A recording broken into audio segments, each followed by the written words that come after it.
साथियों, पथ दो प्रकार का होता है। एक तो बुद्ध का विकास पथ और दूसरा विनाश पथ।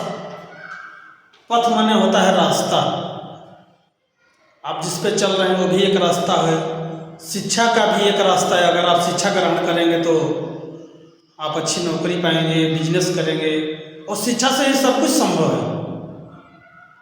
क्योंकि ये पॉलिटिक्स, राजनीति जो होती है, ये भी शिक्षा पर ही आधारित है।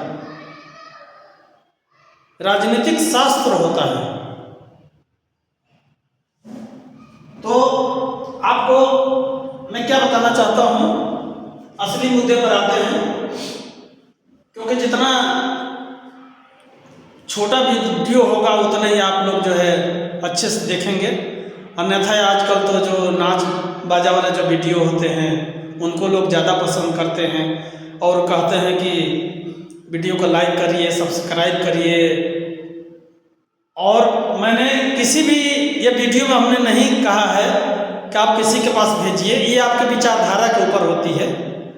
अगर आपको अच्छा लगता है तो आप भेज सकते हैं। मैं किसी को प्रेरित नहीं कर रहा हूँ।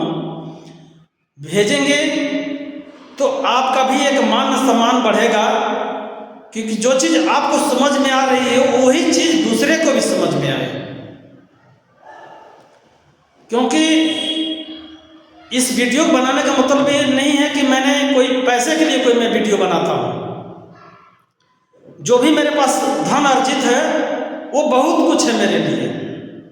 मेरा अपना कुछ नहीं है। मैंने जो खाया है, जो पहना है, उतने देर तक ही है।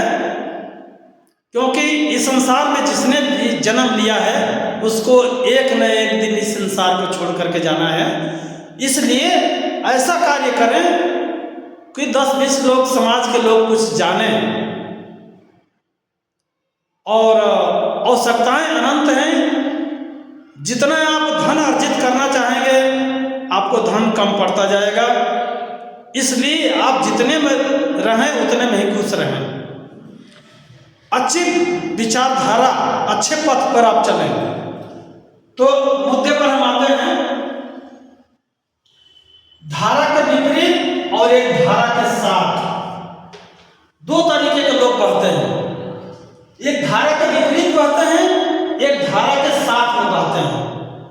तो जो धारा के विपरीत जो होता है, विपरीत का मतलब होता है कि नदी का पानी अगर इधर जा रहा है तो जो जिंदा समाज है, जैसे एक जिंदा मछली है, वो पानी इधर को जा रहा है, ये पश्चिम है,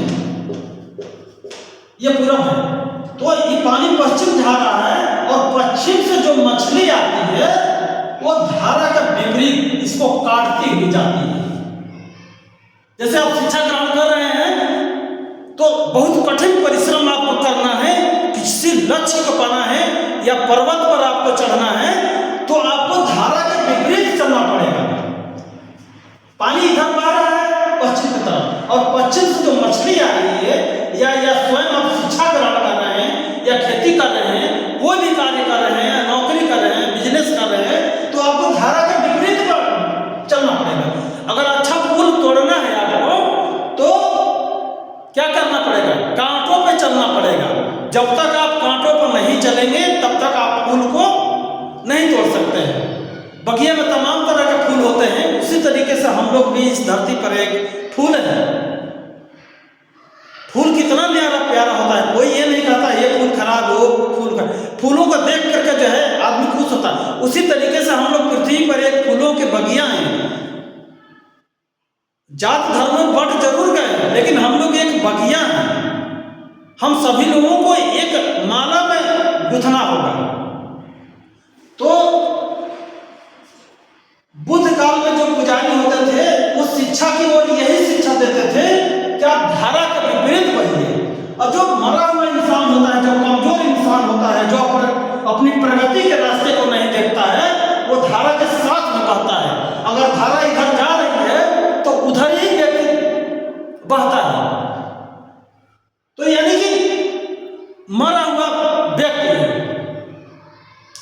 देखिए एक पेड़ होता है, उसको रात दिन कोई भी व्यक्ति अगर सींचता है, वो पेड़ बड़ा हो जाता है, और जब वो जंगल से लकड़ी काटी जाती है या अपने आप बह के आता है, तो वो लकड़ी हमेशा पानी के ऊपर तैरती है। कोई आदमी उस पेड़ के ऊपर बैठ करके चला जाता है, डूबता नहीं है, तो लकड़ी क्यों डूबने नहीं देती है? वो सोचती है कि इन्होंने मुझे सींचा है, बड़ा किया है, तो इनको हम डूबने न दें। ठीक उसी प्रकार से जो माँ और पिता होते हैं, उनके जो बच्चे होते हैं, माँ पिता जब बच्चों को पाल पोस के बड़ा करते हैं, सींचते हैं, तो वो सोचते हैं कि हम इनको डूबने न दें। माँ पिता भी उसी तरीके से होना चाहिए ना। उनके बच्चों की ये सोच होनी चाहिए कि अपने माता पिता को हम कोई कष्ट न दें, अच्छा पहनाएं, अच्छा खिलाएं, अच्छे तरीके से घुमाएं टहलाएं, ताकि जीवन भर जो है हमको उनका आशीर्वाद मिलता है। तो उस समय जो है, जो बुद्ध काल के जो पुजारी थे, ये इस तरीके का स्वास्तिक होता था,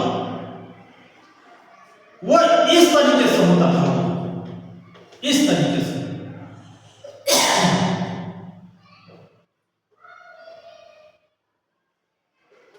ऐसे होता था। कुछ समाज के लोगों ने इसको बिल्कुल उल्टा कर दिया कि आप धारा के साथ में बढ़िए,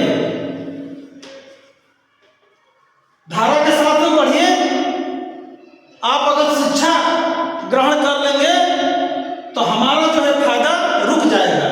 तो इनको अंधविश्वास की कड़ी में फंसा करके जो है रखा गया, और जो पुजारी होते थे, चाहे किसी भी धर्म के पुजारी हो, वो इसका ये लाभ लेते थे। इसका अर्थ ये हुआ। इसी की बुद्ध काल की ये नकल है, जो स्वास्तिक कहा जाता है, ये बुद्ध काल के समय का है। आज के जो पुजारी हैं इसको उल्टा बनाते हैं, इस तरीके से बनाते हैं, इस तरीके से बनाते हैं। आपने देखा होगा किसी भी धार्मिक कार्य में कोई कापी वगैरह पे या कुछ किसी चीज पर या पूजा वगैरह होता है, तो इस तरीके के आज के समय में स्वास्तिक बनता है।